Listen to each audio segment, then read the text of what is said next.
ఓం శ్రీమాత్రే నమః.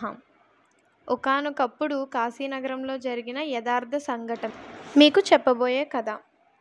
విద్యాగురువైన వ్యాసమహర్షి కాశీనగరంలో మండుటెండలో శిష్యులతో కలిసి బ్రాహ్మణ వీధుల్లో భిక్ష కోసం ఇల్లిల్లు తిరగసాగారు. కానీ ఆ రోజు ఎక్కడా భిక్ష దొరకలేదు. ఒక ఇల్లాలు వండుతున్నామంది, మరొకరు మళ్ళీ రండి అంటుంది, ఇంకొకరు ఈరోజు వ్రతమని చెబుతోంది, వేరొకరైతే తలుపులే తెరవలేదు.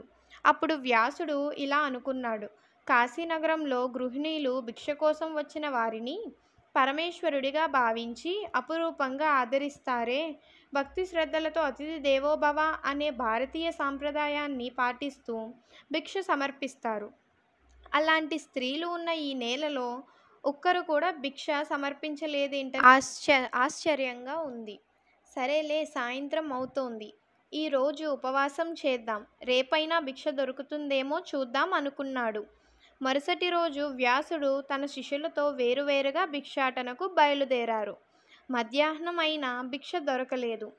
వ్యాసుడు కోపంతో భిక్షపాత్రను నేలకేసి కొట్టి, ఈ కాశీపట్టణంలో నివసించే మనుషులకు 3 తరాల దాకా ధనం, విద్య, మోక్షం లేకుండగాక అని ఆకలి దప్పలతో ఉన్న వ్యాసుడు శపించబోగా, పార్వతీదేవి ఒక బ్రాహ్మణ స్త్రీ రూపంలో వచ్చి మహర్షులకు కోపం తగదని మందలించింది.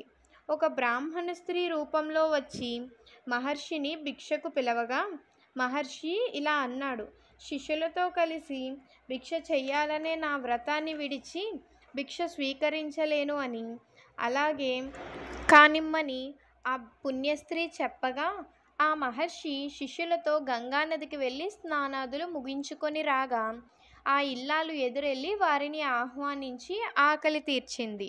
వారు భిక్ష స్వీకరించిన తరువాత ఆ ఇల్లాలు కనిపించలేదు, మాయమైంది. మహర్షి నిదానంగా ఆలోచించగా వారికి భోజనం పెట్టిన ఆ బ్రాహ్మణ స్త్రీ పార్వతీదేవియేనని అర్థమైంది. మహర్షి చాలా ఆనందించాడు. పార్వతీ పరమేశ్వరులకు నమస్కారం చేసుకున్నాడు. జై జగన్మాత. ఆకలితో ఉన్నవారికి దయతో అన్నం పెట్టండి. ఈ కథను మా మామగారు నాకు చెప్పారు, అందుకే నేను మీకు చెప్పాను. మీరు వినండి, మీ పిల్లలకు చెప్పండి. వీడియో నచ్చినట్లయితే లైక్, షేర్, సబ్స్క్రైబ్ చేసుకోండి. పక్కనున్న బెల్ ఐకాన్ని క్లిక్ చేయండి.